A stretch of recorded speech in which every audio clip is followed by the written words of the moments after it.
ভাই রে, Bangladesh celebrity cricket league হচ্ছে নাকি জাম্বুরা লিগ হচ্ছে সেটাই তো বুঝতে পারছি না। এই সময় দেশে যে জাম্বুরার বাম্পার ফলন হয়েছে সেটা এই জাম্বুরা লিগ না দেখলে কখনো জানতেও পারতাম না। বিটিভি এখনো জাম্বুরার বাম্পার ফলন নিয়ে একটা প্রতিবেদন তৈরি করেনি। বিষয়টা জানার পর আমি খুবই হতাশ হয়েছি।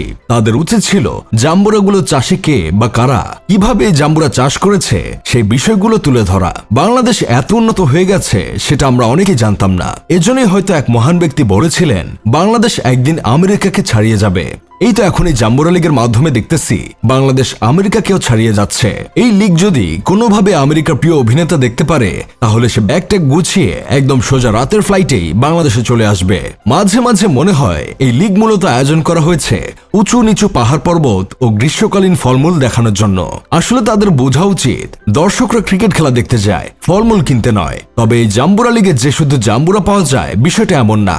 এই লিগ আপনি চাইলে আম, কাঁঠাল, তরমুজ, পেঁপে সবকিছুই পাবেন। সেলিব্রিটি চ্যাম্পিয়ন্স লিগে মোটামুটি সবকিছুই হয় শুধুমাত্র ক্রিকেট খেলা ছাড়া।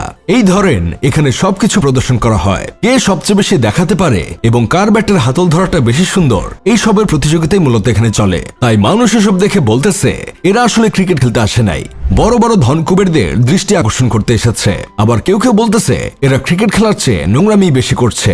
এই যে আপনারা এই নায়িকাকে দেখে অন্য কিছু মনে করতে পারেন, কিন্তু আমার অন্য কিছু মনে হয়নি। কারণ তার মন যে অনেকটা বড় তিনি সেটাই সবাইকে দেখাতে এসেছেন। এখন তার মন বড় এটাকে তিনি একটু স্বাধীনভাবে দেখাতেও পারবে না ভাই? এখন আপনারা তাদের দেখে বলতে পারেন এদের কি বাসায় বাপ ভাই অথবা স্বামী নাই নাকি, এদেরকে কেউ কিছু বলে না? এটার উত্তরও পেয়ে যাবেন এখন।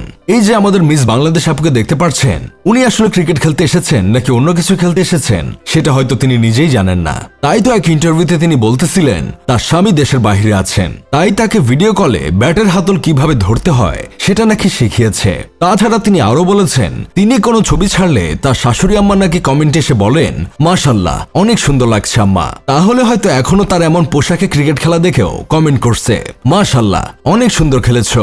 এই যে আমাদের দেশের গতিমানবের ফিমেল ভার্সনের বোলিং দেখেছেন, উনি যদি বল করে তাহলে আমার বিশ্বাস পৃথিবীর যে কোনো ভালো ব্যাটার আউট হয়ে যাবে। এখন আপনারা ওনার ড্রেস আপ নিয়ে কথা বলতে পারেন, কিন্তু লাভ নেই, কারণ তিনি ছোট কাপড় পরার জন্যই মূলত নিজেকে ফিট রাখেন। তবে আশা করি সামনের দিনগুলোতে তিনি আরো ফিট হবেন যেন আরো ছোট কিছু পড়তে পারে। ব্যাট বল হাতে এই অলরাউন্ডার ক্রিকেটারকে দেখে তো আমি ভেবেছিলাম কোনো হোটেল থেকে কোনো কর্মী পালিয়ে চলে এসেছে, কিন্তু না, আসলে তিনি জাম্বুরা লিগেরই একজন খেলোয়াড়। এসব দেখে আমার বন্ধু কেরামত নিজের ফলোয়ার বাড়িয়ে সেলিব্রিটি হতে যাচ্ছে, কারণ সামনে সেলিব্রিটি চ্যাম্পিয়ন্স লিগে তার এদের সাথে খেলতেই হবে। যাই হোক, শেষমেশ আমি গোলাম হোসেন একটা কাজের কথা কই, বিপিএল এর পর থেকে আর বিদেশ থেকে স্কিন প্যান্ট পরা হোস্ট আনতে হবে না। জাম্বুরা লিগ থেকে কয়েকটা ধরে নিয়ে গেলে কাজ হয়ে যাবে। সাংবাদিকরা তাদের দেখিয়েই পয়সা উসুল করে নিতে পারবে।